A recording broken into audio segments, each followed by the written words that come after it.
ఈరోజు గోనెపల్లి గ్రామం నుంచి మా భార్యను సర్పంచ్గా ఎన్నుకున్నటువంటి గోనెపల్లి గ్రామ ప్రజలకు కృతజ్ఞతలు తెలియజేస్తూ, అదేవిధంగా సర్పంచ్ని ఎన్నుకున్న తర్వాత గోనెపల్లిలో సర్పంచ్ స్వరూప గారు సర్పంచ్ అయిన తర్వాత విలేజ్లో ఏమేమి డెవలప్ చేసిందో వాటి కొరకు నేను వివరంగా వివరిస్తాను. మొదటిగా సర్పంచ్ అయిన తర్వాత గ్రామ పంచాయతీకి చెత్త సేకరణ కొరకు గ్రామ పంచాయతీ నుంచి ఒక ట్రాక్టరు, ఒక ట్రాలీ, డోజర్ కూడా ఫిట్ చేయడం జరిగింది ఇంజన్కు. అదేవిధంగా చెట్లకు నీళ్ళు పోయడానికి ట్యాంకర్ కూడా తెచ్చుకోవడం జరిగింది మొదటి పని సర్పంచ్ అయిన తర్వాత. అదేవిధంగా గతంలో చేసినటువంటి సర్పంచ్ గారు డబుల్ బెడ్రూమ్లను కూడా ఇనాగ్రేషన్ చేసుకోవడం జరిగింది. 30 ఇండ్లను టీఆర్ఎస్ ప్రభుత్వం ఇచ్చినటువంటి డబుల్ బెడ్రూమ్లను కూడా ఇనాగ్రేషన్ చేసుకోవడం జరిగింది. అదేవిధంగా మహిళా భవనం కూడా ఏర్పాటు చేసుకోవడం జరిగింది. గ్రామ పంచాయతీ ఏర్పాటు చేసుకోవడం జరిగింది. ఇవాళ ఇంటింటికి తిరిగి చెత్త సేకరించినటువంటి ఆ చెత్తను కూడా ఒక డంప్ యార్డు, ఒక డంప్ షెడ్ కూడా ఏర్పాటు చేసుకోవడం జరిగింది. అదేవిధంగా కింటోరియం అంటే శ్మశాన వాటిక, వైకుంఠ దాహాన్ని కూడా ఏర్పాటు చేసుకోవడం జరిగింది. అందులో చెట్లను కూడా విపరీతంగా చెట్లు పెట్టి స్నానాల గదులు కానీ, టాయిలెట్స్ కానీ, మహిళలకు జెంట్స్కి కూడా అన్ని రకాల ఏర్పాటు చేయడం జరిగింది. అదేవిధంగా ఇవాళ గోనెపల్లి గ్రామంలో డ్రైనేజీలు కూడా చేయడం జరిగింది. సీసీ రోడ్లు కూడా చేయడం జరిగింది. గత 100 సంవత్సరాల నుంచి ఇబ్బంది పడ్డటువంటి రహదారి గోనెపల్లి ఇబ్రహీం మధ్యన ఉన్నటువంటి వాగును ఇవాళ ఒక పెద్ద ఎత్తున బ్రిడ్జ్ కూడా వేసుకోవడం జరిగింది. అదేవిధంగా రైతు వేదిక కూడా ఏర్పాటు చేసుకోవడం జరిగింది. పల్లె ప్రకృతి వనం కూడా ఏర్పాటు చేసుకోవడం జరిగింది. తెలంగాణ క్రీడా ప్రాంగణం పిల్లలకు ఆటల కొరకు కూడా క్రీడా ప్రాంగణం కూడా ఏర్పాటు చేసుకోవడం జరిగింది. అదేవిధంగా ఊళ్ళో ఉన్నటువంటి పోషమ్మ గుడి కానీ, హనుమాన్ దేవాలయం కానీ, శివాలయం కానీ గుళ్ళను కూడా డెవలప్ చేసుకోవడం జరిగింది. మన ఊరు మనబడి హై స్కూల్లో కూడా ఇలా మంచి డైనింగ్ హాల్ ఏర్పాటు చేసుకోవడం జరిగింది. డిజిటల్ క్లాస్ రూమ్లు ఏర్పాటు చేసుకోవడం జరిగింది. అదేవిధంగా అన్ని రకాల కూడా హై స్కూల్లో క్రీడా ఆటల కొరకై కూడా పిల్లలకు అన్ని గ్రౌండ్ కూడా ఏర్పాటు చేసి చాలా చక్కగా ఇలా గోనెపల్లి చిన్నకోడు మండలంలో గోనెపల్లి హై స్కూల్ చాలా ముందంజలో ఉంది.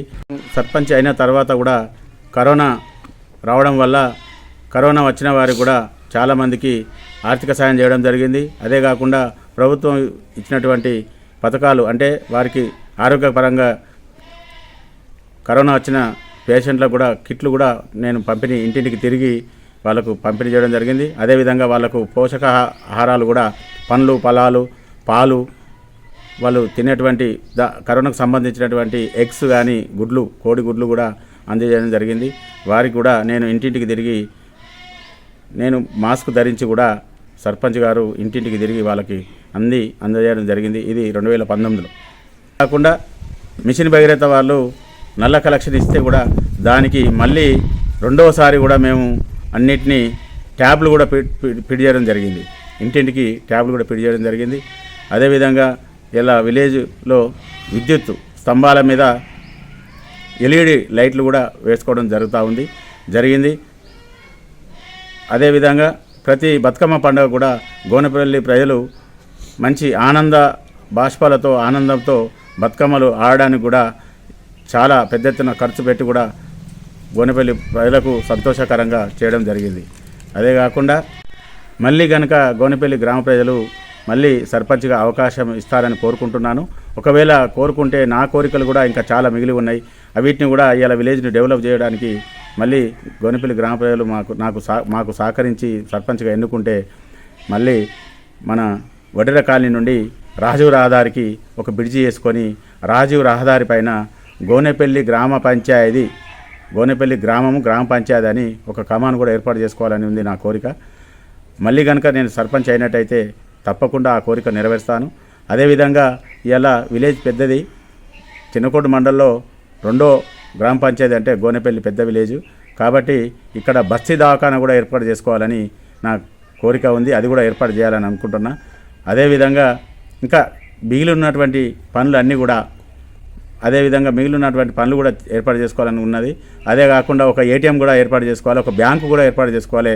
ఎందుకంటే ఇక్కడ ఒక 650 రైతుకు పట్టా పాస్బుక్లు ఉన్న విలేజ్ ఇది.